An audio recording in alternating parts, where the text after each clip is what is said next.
Yeah, so welcome to my kind of over $100 comparison.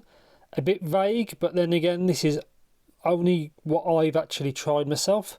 There is a lot over $100. You got all the crazy tri-brids and even quad brids, but this is just everything I've tried from basically from 2021, and everything in this video is still technically available as of when I'm making this now. Nothing is discontinued, so I don't want to review anything that's not available as of this video. And yes, like I said, there's a lot over $100 I haven't tried. It's a massive kind of field, but these are ones I'm very happy with to kind of wreck. And yes, so left to right, you got the 7Hz timeless, these ones here. But also bear in mind, Shure, if that's a correct pronunciation, have released the S12, which is graphs very similar to those, and is about 50 to 60 I think dollars cheaper, so it's quite a big difference. The blue one here is the GT12X from GS Audio.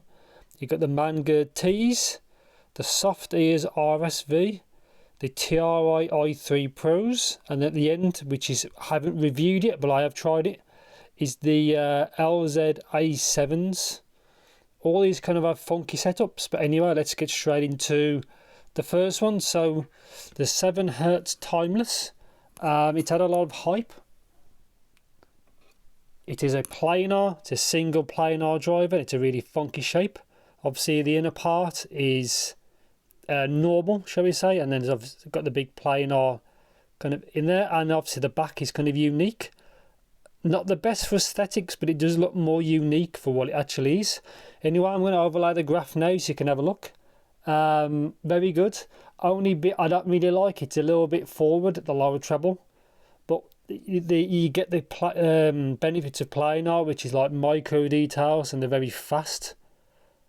I do like these. Obviously I will link review for each one of these apart from the A7 because that's not done yet, and then obviously you can check that more in depth, and obviously I'll include the graphs link in the description. But overall very good. Planar, very nice piece of tuning out the box. I do like that, very good. And at just over $200 is probably one of the cheaper planars, and it's tuned very good. Apart from the S12 I haven't tried yet. So then let's get on to the GT12X, the GS Audio. These are probably the least fatiguing out of all these to listen to. Some people may like that, some people might not. They do have an easier treble. It does roll off in the treble. They don't sound dark, it just sounds more relaxing. It's probably one best way to put it. And also they look baller. Look at all the drivers. Probably one of the best looking ones here. Again, very easy to listen to. They have an elevated low end. It's an all BA design. I do like these. These are $250, so these are a bit more than the actual 7Hz. I like these. I think some people don't, but I like they've got a good amount of detail and they're very easy to listen to. And they're not that hard to drive. I like them.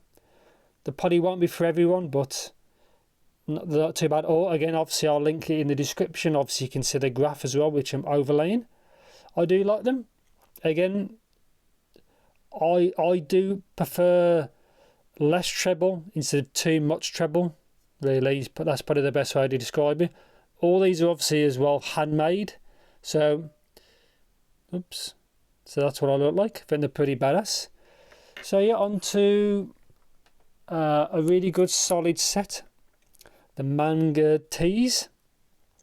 Now, these have been out for, I've had these since about April 2021. A really good solid set. Probably one of the best mids here.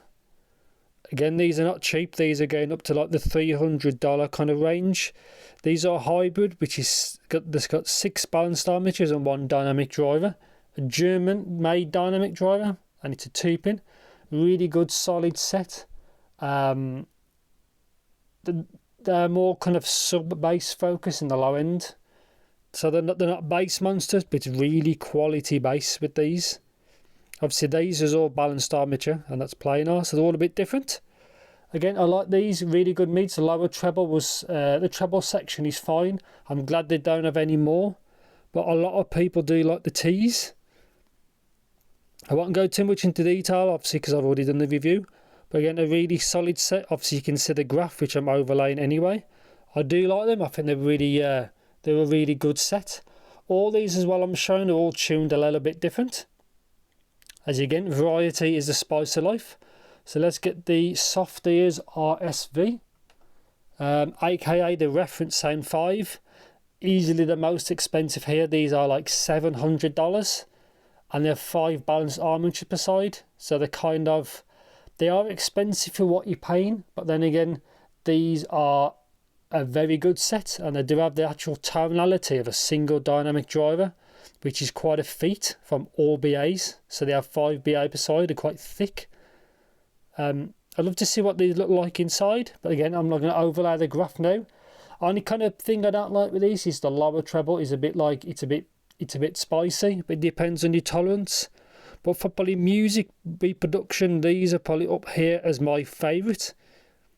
They are very, they're very well tuned, shall we say.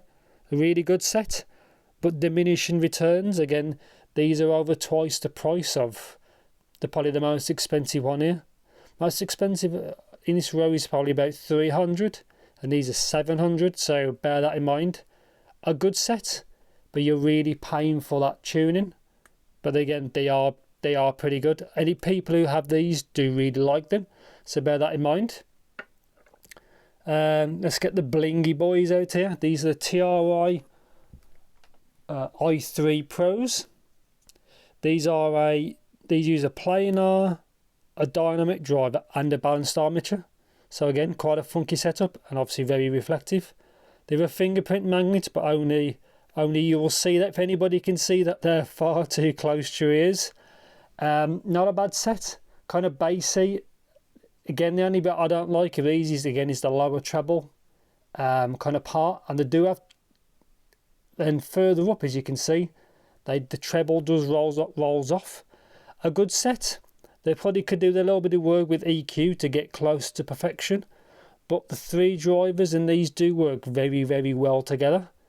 Out of all this set, I think these are the cheapest. Yeah, these actually are one of the cheapest.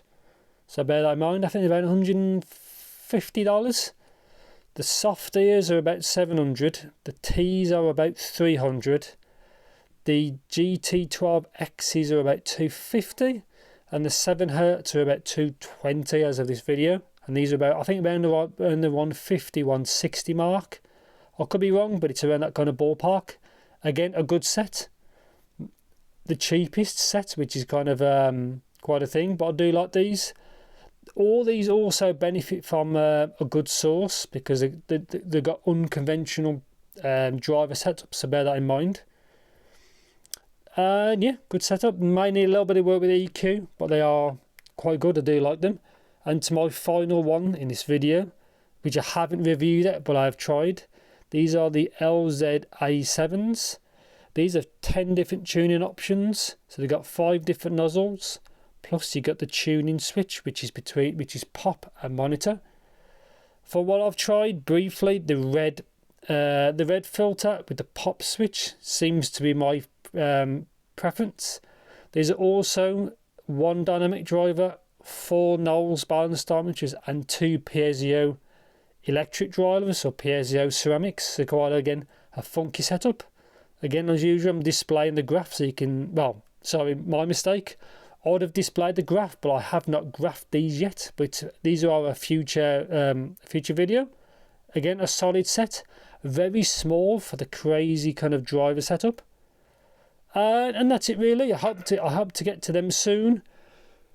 I hope to try the Shure, if that's a correct pronunciation, the S12, which will be a good kind of rival for the Timeless. And I'm sure it's about $60 to $70 cheaper, so quite a deal. Plus it's 2-pin, plus the Shure, the S12 is a more conventional shape over this funky kind of design. I think that's pretty much it. But yeah, I love to try more over the $100 range really, but obviously it's expensive. I've bought all these. These are still a review sample, but all of these I've had to pay for, so it's expensive for me to try these out. I think that's pretty much as usual. Just let me know anything in particular in the comments. But yeah, all these are a good set. massive variety in price, and in the future I would like to try a tribrid like the Thea Audio ones or the Shure EJ07Ms, things like that, because I really want to try a Sony EST. I think that's going to be pretty much it. So yeah, thanks for watching and take care. All these bad boys, take care.